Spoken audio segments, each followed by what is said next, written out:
मी प्राध्यापक बारसकर व्ही.एस. विषय मराठी, राव बहादूर नारायणराव बोरावके महाविद्यालय, श्रीरामपूर. आज आपण मराठी साहित्य प्रकार या विभागातील कथा साहित्य प्रकार परिचय यातील काही घटक आपण अभ्यासणार आहोत. त्यातील पहिला घटक आपण अभ्यासणार आहोत मराठी साहित्यातील वेगवेगळ्या प्रकारचे कथा लेखक. मराठी साहित्यामध्ये ग्रामीण कथाकार, दलित कथाकार, शहरी कथाकार आणि स्त्रीवादी भूमिकेतून लिहिल्या जाणाऱ्या कथाकार यामध्ये सुरुवातीच्या काळामध्ये हरिनारायण आपटे हे अतिशय नावाजलेले कथालेखक होऊन गेले. त्यानंतर नासी फडके म्हणजे नारायण सीताराम फडके, य ग जोशी, यदुनाथ गोविंद जोशी, स्त्रियांमध्ये विभावरी शिरूरकर, त्याचप्रमाणे वामनराव चोरगडे, कुसुमावती देशपांडे अशा मराठी साहित्यामध्ये वपू काळे, शंकर पाटील, आप्पासाहेब खोत असे वेगवेगळ्या प्रकारचे ग्रामीण, दलित, स्त्रीवादी साहित्य की ज्यांनी आपल्या कथा मराठी भाषेमध्ये एका विशिष्ट वळणावर आणून ठेवल्या आणि म्हणून मराठी साहित्यामध्ये या कथाकारांचा उल्लेख करणं अतिशय महत्त्वाचं आहे. यानंतर आपण बघणार आहोत प्रामुख्यानं कथेची वैशिष्ट्य. कथेची वैशिष्ट्य, पहिलं वैशिष्ट्य बघा, कथा मनोरंजन करते. मराठी कथा मनोरंजक असून तिची खुमारी मोठी न्यारी आहे. सर्वाधिक वाचला जाणारा दिवाळी अंक, या दिवाळी अंकामध्ये मानाचे स्थान असलेला हा साहित्य प्रकार अगदी लहान बालकांपासून तर आबाल वृद्धांपर्यंत त्याच्या मनोरंजकतेमुळं मनमुराद आनंद लुटण्याची पर्वणी देतो. टीव्ही, संगणक इत्यादी आधुनिक साधने अस्तित्वात आली तरीही कथेचे स्थान कधीही डळमळीत झालेले नाही. आजही ती सर्वांनाच हवीहवीशी वाटते. ते तिच्यातील मनोरंजकतेमुळं. उदाहरणार्थ, लहान मुले तर गोष्टीसाठी मोठ्यांना भांडावून सोडतात, पण मोठी माणसेही या लोभाला चुकलेली नाहीत. माणूस गोष्ट वेळेलाल होण्यास हीच मनोरंजकता कारणीभूत ठरली आणि म्हणून कथेचं पहिलं वैशिष्ट्य सांगितलं जातं, कथा मनोरंजन करते. दुसरं वैशिष्ट्य बघा, कथेमुळं सुसंस्कार होतात. कथा मनोरंजनाचे कार्य तर पार पाडते, शिवाय मानवी मनावर संस्कार करण्याची प्रचंड ताकद या कथेमध्ये असते. कथा प्रेरणा, स्फूर्ती, बोध आणि ज्ञान देण्याचं काम करते. ती मानवता, सत्य, समता, न्याय, स्वातंत्र्य, बंधुभाव, सहकार्य, औदार्य, धैर्य, श्रमनिष्ठा, संवेदनशीलता इत्यादी मूल्यविचार रुजवण्याचे महत्त्वाचे कार्य करते. कथेतून एखादा आदर्श सामान्य माणसासमोर मांडला जातो. सामान्य माणूस आभाळा एवढा मोठा होऊ शकतो हे वाचकांच्या मनावर कथेद्वारे बिंबवता येते.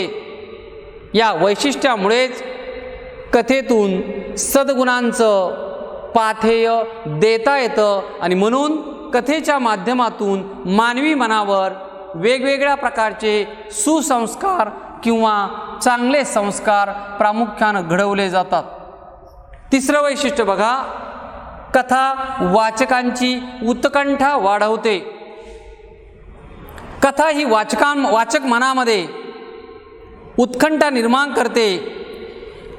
कथानक पुढे जात असताना आता पुढे काय होणार अशी उत्सुकता वाचकांच्या मनात निर्माण होते.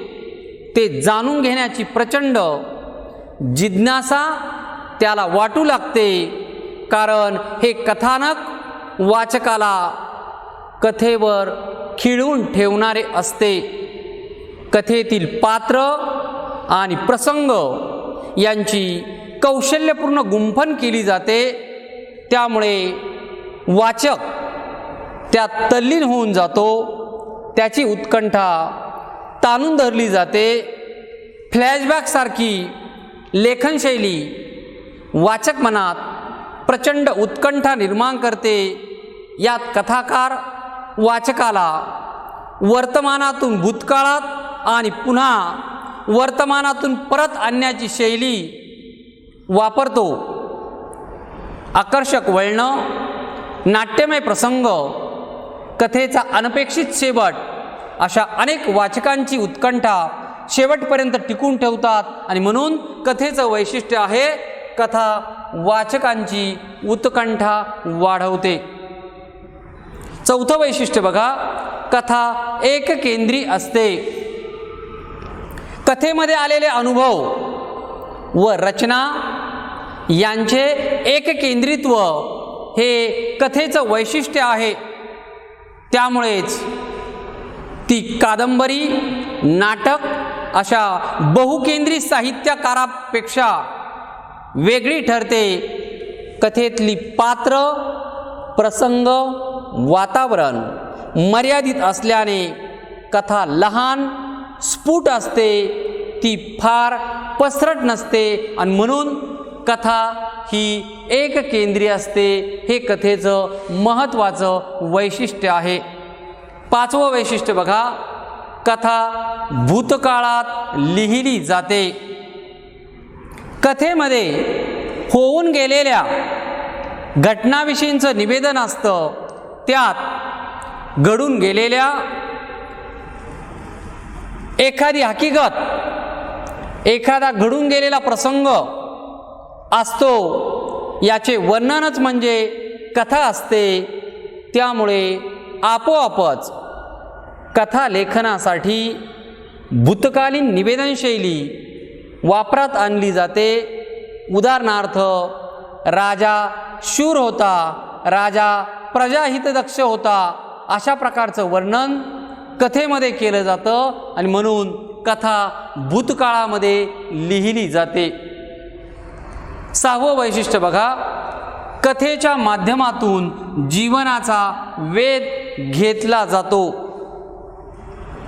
कथा हा साहित्य प्रकार मानवी जीवनाचा अचूक ठाव घेतो. तो जीवनस्पर्शी असतो. ती समाजातील प्रत्येक घटकाच्या जीवनातील घटनांचा, भावभावनांचा, वैचारिक उलथापालथीचा धांडोळा घेण्याची ताकद ठेवते. उदाहरणार्थ, कथेत राजा राणीपासून तर टॅक्सी ड्रायव्हरपर्यंत, नर्स, लोकसेवक एवढंच नव्हे तर वेगवेगळ्या स्तरातील वेगवेगळ्या प्रकारची लोक असू शकतात. कथेला एक जीवन विषय वर्ज्य नाही हे वाक्य बरंच काही बोलून जातं. ही कथा अगदी बालपणात काऊचिवीच्या गोष्टींच्या रूपानं मानवी जीवनामध्ये प्रवेश करते आणि आयुष्यामध्ये ठाण मांडून राहते. त्यामुळेच जीवनाचा वेध घेण्याचं हे वैशिष्ट्य हे कथेचं खासियत आहे. आणि शेवटचं 7वं वैशिष्ट्य आहे श्रवणीयतेमुळे कथेचे सादरीकरण करता येते. कथेचे सादरीकरण केले जाते. सादरीकरण करणे म्हणजे सांगणे, कथन करणे. नाटक, कादंबऱ्या, निबंध व लेखसंग्रह यांचे कथन फारसे होत नाही. कथा मात्र घरोघरी, शाळेमध्ये, साहित्यविषयक कार्यक्रमामध्ये, कथामालेत, बालक मेळाव्यात, बाल साहित्य संमेलनापासून आवर्जून समाविष्ट होते. ती श्रवणीय असते. आबाल वृद्ध तिचे श्रवण करून आनंद मिळवतात. आणि म्हणून वरीलप्रमाणे कथेची 7 वैशिष्ट्य प्रामुख्यानं सांगितली जाते. नंतरचा मुद्दा आपण बघणार आहोत कथेचं सादरीकरण. कथेचं सादरीकरण ही एक कला आहे. ती योग्य प्रयत्नानं साध्य होऊ शकते. अलीकडच्या काळामध्ये कथाकथन क्षेत्रात अनेक व्यावसायिक संधी उपलब्ध होत आहेत. त्या दृष्टीनं कथा सादरीकरण हा पैलू लक्षणीय ठरतो. कथा सादरीकरणासाठी या प्रकारची घटक, पहिला घटक आहे कथेची निवड.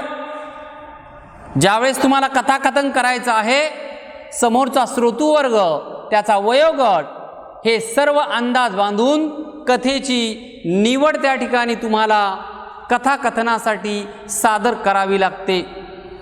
दुसरा आकडा आहे सादरीकरणाचा कालावधी. समोरचा वयोगट बघून कथा 1 तासामध्ये सादर करणार आहेत की अर्धा तासामध्ये, याचा ठराविक काळ श्रोते आणि सांगणारा कथाकथनकार यांच्यामधलं एक वेगळीकता त्या कथेमध्ये प्रामुख्यानं दिसून येते. कथाकाराचं एक वैशिष्ट्य असतं की त्यानं समोरच्या वाचकाला, समोरच्या प्रेक्षकाला 1-2 तास खिळवून ठेवलं पाहिजे. कथा विनोदी पाहिजे, कथा हासरी पाहिजे. कथेमधून खळखळून डोळ्यातून ऐकल्यानंतर पाणी आलं पाहिजे. आणि म्हणून कथा सादरीकरणाचा कालावधी हा अतिशय महत्त्वाचा असतो. तिसरा आकडा आहे श्रोत्यांचा अवधान काळ. ज्यावेळेस समोर श्रोते बसलेले असतात, त्यांचं अवधान टिकून ठेवणं, लक्ष टिकून ठेवणं, यासाठी कथा ही वर्तमान काळामध्ये किंवा भूतकाळामध्ये घडलेली, पण ती रंगवून सांगणं, ती कला कौशल्याच्या द्वारे वाचकांच्या हृदयापर्यंत पोहोचणं हे अतिशय महत्त्वाचं असतं. आणि म्हणून कथेमध्ये, कथाकथनामध्ये श्रोत्यांचा अवधान काळ अतिशय महत्त्वाचा असतो. चौथा आकडा आहे शब्दफेक. कथाकथन करायचं असेल तर तुमच्या शब्दाचं उच्चारण, त्याची जबरदस्त फेक त्या ठिकाणी तुम्हाला करता आली पाहिजे. शब्दांचं उच्चारण, विशिष्ट शब्दाची लय, चढ उतार, आवाजातील लयबद्धता, या गोष्टी कथेच्या शब्दफेकीमध्ये अतिशय महत्त्वाच्या असतात. वाचकाच्या मनावर, कानामध्ये ती बिंबली पाहिजे, ती वारंवार ठसली पाहिजे. प्रभावी उच्चारण. बऱ्याच वेळेस आपण बघतो की जोड शब्द असतात, त्या जोड शब्दांचा उच्चार वर्णतालिकेनुसार झाला पाहिजे. प्रभावी प्रकारचं उच्चारण कथेमध्ये असलं पाहिजे. ते तर ती कथाकथन अतिशय प्रभावी होतं. पुढचा 6वा आकडा आहे भाषेचं ज्ञान. कथाकथन सादरीकरणासाठी तुम्ही जी भाषा निवडली, उदाहरणार्थ मराठी भाषा, प्रमाण भाषा की बोली भाषा, ती समोरच्या वाचकाला समजेल अशा प्रकारची साधी, सोपी, सुटसुटीत आणि वाचकांच्या मनात बिंबवणारी असली पाहिजे. आणि म्हणून भाषेचं ज्ञान अतिशय चांगल्या प्रकारे कथाकथनकाराला असणं गरजेचं आहे. वाचिक अभिनय. कथाकथन करणं म्हणजे एक प्रकारचा अभिनय. एकटाच व्यक्ती वेगवेगळ्या प्रकारचे आवाज, वेगवेगळ्या प्रकारच्या क्लुप्त्या त्या ठिकाणी लढत असतो आणि म्हणून अभिनयाच्या द्वारे वाचकांना खिळवून ठेवण्याचं सामर्थ्य त्या कथाकथनकारामध्ये असलं पाहिजे आणि ते अतिशय महत्त्वाचं आहे. आणि म्हणून कथा सादरीकरणामध्ये वरील घटकांचा समावेश प्रामुख्यानं होताना दिसून येतो. त्यानंतर बघा कथेचं सादरीकरण, त्यामध्ये पहिला मुद्दा आहे अभिवाचन आणि दुसरा मुद्दा आहे कथाकथन. पहिला मुद्दा बघा अभिवाचन. लिहिलेली किंवा छापलेली कथा आहे तशीच वाचणं म्हणजे अभिवाचन होय. अभिवाचनात विरामचिन्हे लक्षात घेऊन वाचन करावे लागते. कथेतील भावनांचे चढ उतार लक्षात घ्यावे लागतात. वाचनाची द्रुत लय व संथ लय यांचा गरजेप्रमाणे उपयोग करून घ्यावा लागतो. थोडक्यात कथेचे भावपूर्णतेनं वाचन केले जाते. येथे वाचिक अभिनय अतिशय महत्त्वाचा असतो. दुसरा घटक आहे कथाकथन. कथाकथनासाठी प्रथम पूर्णपणे ती पाठ केली जाते.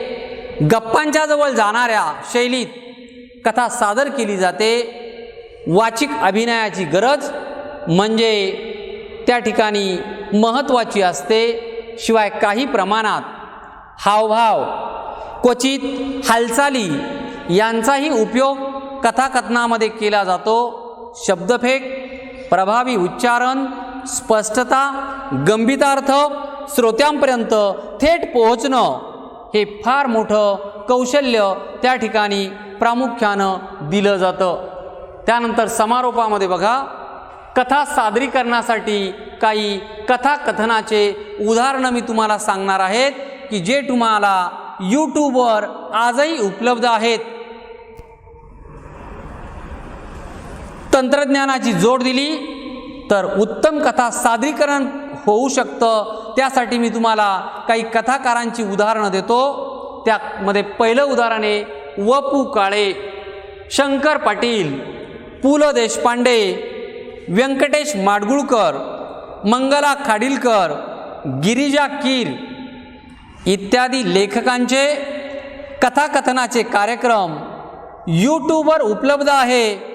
विद्यार्थ्यांनी ते जरूर ऐकावेत आणि त्या कथाकथनातून आपल्याला एक वेगळीकता, एक आनंद प्रामुख्यानं त्या ठिकाणी घेता येतो. नंतरचा मुद्दा आहे कथेचे अभिवाचन. कथेचे अभिवाचन हा कथेच्या सादरीकरणाचा महत्त्वाचा भाग आहे. यामुळेच कथा श्रोत्यांपर्यंत पोहोचविण्यास मदत होते. कथेचे अभिवाचन एकाच वेळी जर अनेकांकडून झाले तर आवाजात एकसुरीपणा टळतो. संवादातील चढउतार, चटपटीतपणा, शब्दफेक यातील विविधतेचा आनंद श्रोत्यांना लाभतो. कथेतील घटना, प्रसंग, व्यक्तिरेखा यांचे आकलन होण्यास मदत होते. कथा वाचनास पार्श्वसंगीत, प्रकाशयोजना, नेपथ्य याची जोड दिली असता श्रोत्यांवर चांगला परिणाम करते व ती दीर्घकाळ स्मरणामध्ये राहते. शेवटचा मुद्दा आपण बघणार आहोत कथा व कादंबरी यांच्यातील फरक. कथा आणि कादंबरी, पहिला फरक बघा. कथेत अनुभवांचे, रचनेचे एक केंद्रीयत्व असतं. कादंबरीत अनुभवांचे, रचनेचे बहुकेंद्रित्व असते. दुसरा फरक बघा. कथेतील प्रसंग, पात्रे, वातावरण मर्यादित असते.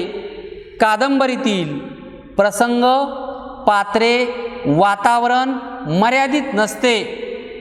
तिसरा फरक बघा. कथा लहान स्फुट असते तर कादंबरी दीर्घ असते. कथेची उदाहरणं बघा. शंकर पाटील यांची कथा कादंबरीचं उदाहरण. आनंद यादव यांची झोंबी नावाची कादंबरी, आणि म्हणून की शेवटचा भाग या कथा साहित्य प्रकारामध्ये आपण अभ्यासणार आहोत.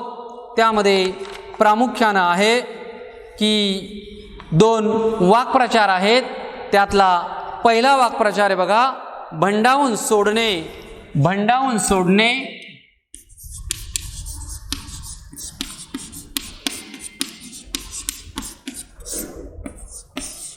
याचा अर्थ होतो अतिशय त्रास देणे. दुसरा वाक्प्रचार आहे वृद्धिंगत होणे.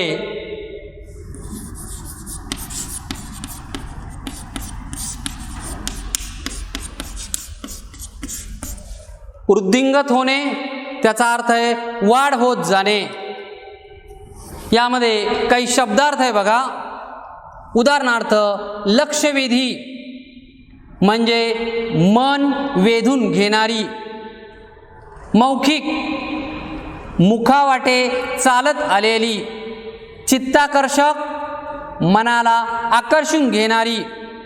बहुआयामी म्हणजे खूप बाजू असलेला. चटपटीत त्याचा अर्थ होतो चलाक किंवा हुशार.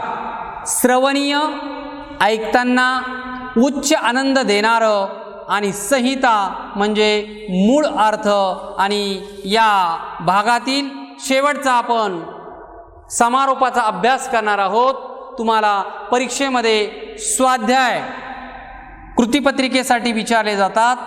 पहिली कृती बघा, पहिला स्वाध्याय, कथेच्या सादरीकरणासाठी आवश्यक असणारी कोणतीही 3 भाषिक कौशल्ये स्पष्ट करा. दुसरा स्वाध्याय विचारला जातो, कथेच्या कोणत्याही 3 वैशिष्ट्ये तुमच्या शब्दात स्पष्ट करा. तिसरा स्वाध्याय विचारला जातो, प्रभावी कथाकथन करणाऱ्याने कोणकोणत्या गोष्टींची काळजी घेतली पाहिजे. आणि शेवटचे स्वाध्याय बघा, कथा म्हणजे काय थोडक्यात स्पष्ट करा.